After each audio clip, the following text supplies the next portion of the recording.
Hola, soy el doctor Ricardo Trueba. Vamos a hablar de la tomografía computada del macizo facial. Debemos recordar que cuando nacemos no tenemos todos los senos paranasales desarrollados, se van neumatizando a medida que vamos creciendo. Cuando tenemos menos de un año tenemos solamente neumatizados los senos etmoidales, los maxilares entre 1 y 6 años y después entre los 6 y los 10 se neumatiza el seno efenoidal y los senos frontales. Vamos a hablar de la tomografía. Empezamos con los cortes axiales desde arriba hacia abajo y vemos a los senos frontales. Este es el seno frontal derecho, este es el tabique que lo separa y al seno frontal izquierdo. Más abajo seguimos viendo parte del seno frontal derecho, al tabique, al seno frontal izquierdo. Ya cortes más abajo vemos a las celdillas etmoidales que se dividen en anteriores y en posteriores. Recordar el límite que existe con la órbita a través de la lámina papirácea.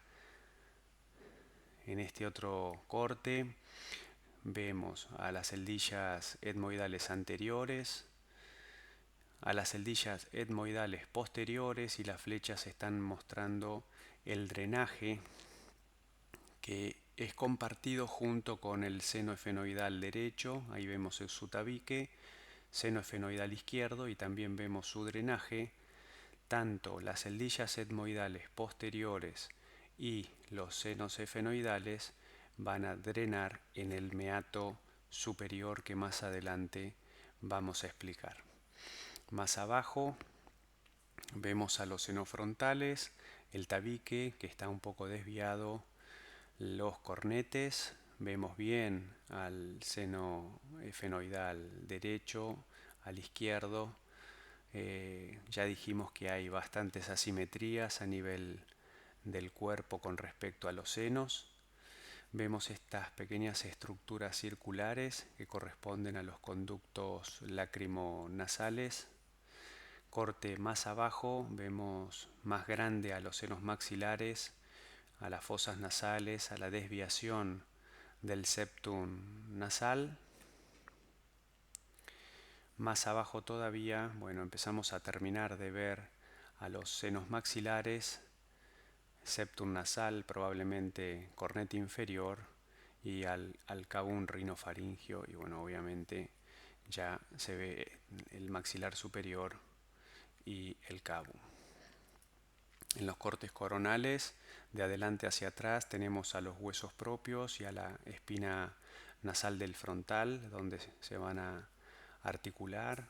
Vemos al tabique y vemos al seno frontal izquierdo, al septo que lo divide del seno frontal derecho.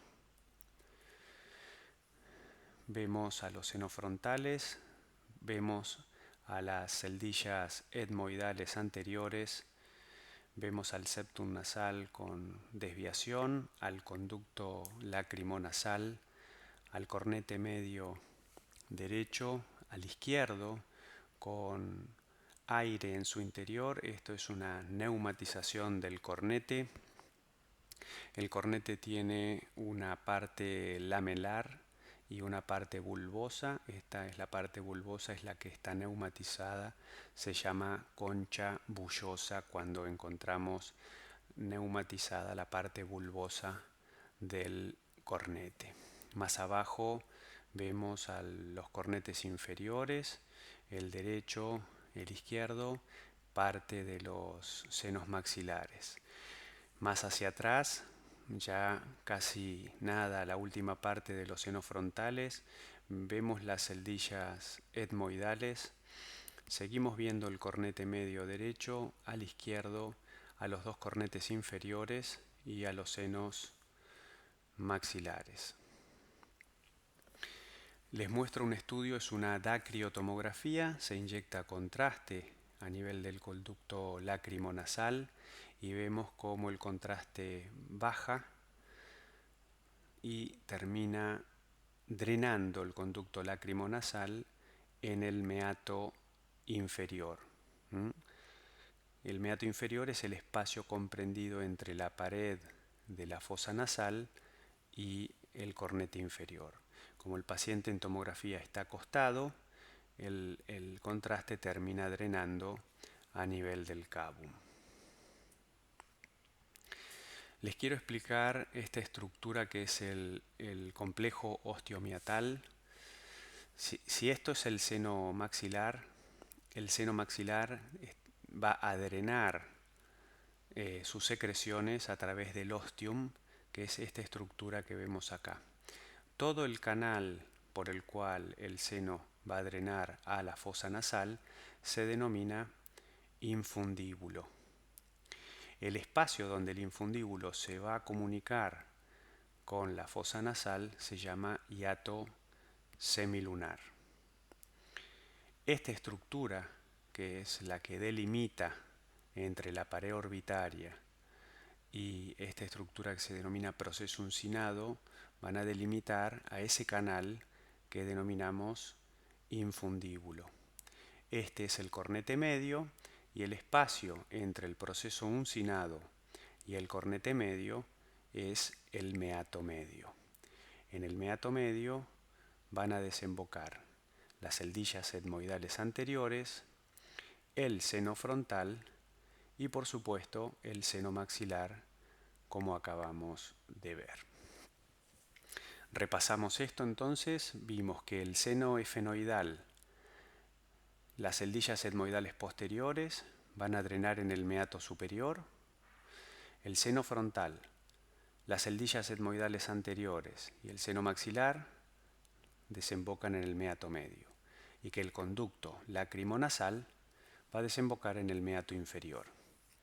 Y acá tenemos a los cornetes, que son tres, obviamente bilateral. Este es el cornete superior izquierdo, el cornete superior derecho, cornete medio derecho, medio izquierdo, inferior derecho, inferior izquierdo.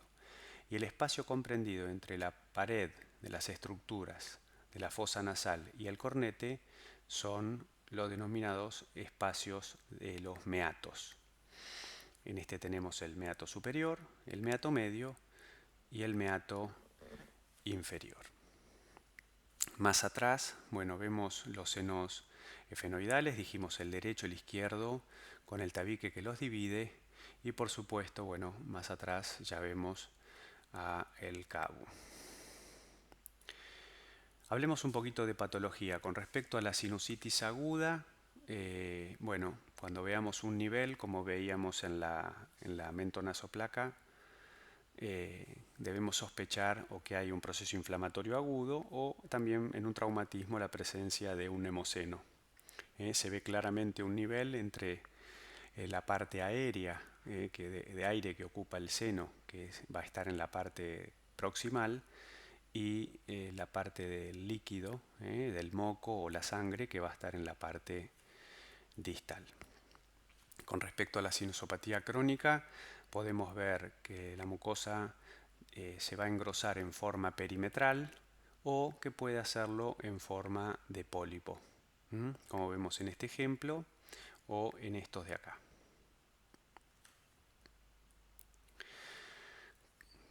En la sinusopatía se va a alterar la funcionalidad de este complejo osteomiatal. El moco se deposita a nivel del complejo y lo obstruye, por lo tanto altera el drenaje del seno.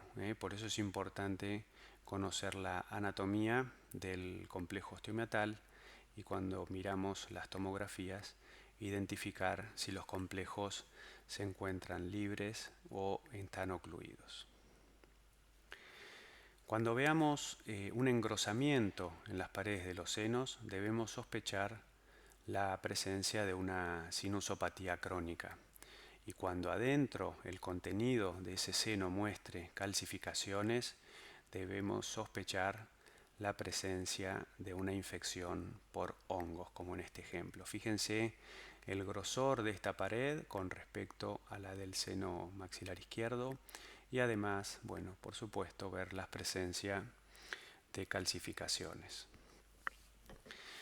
Cuando se producen infecciones a nivel de las raíces, en las piezas dentarias, vemos esta imagen de hipodensidad, que se denomina proceso apical. Esta infección muchas veces va a producir osteólisis o dehiscencia del maxilar, y el proceso infeccioso se va a comunicar con el seno.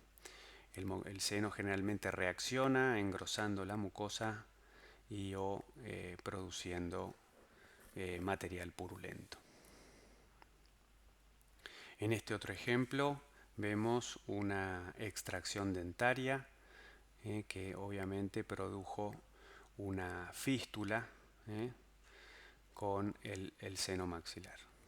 El seno está totalmente ocupado de material purulento y ahí se ve perfectamente el defecto.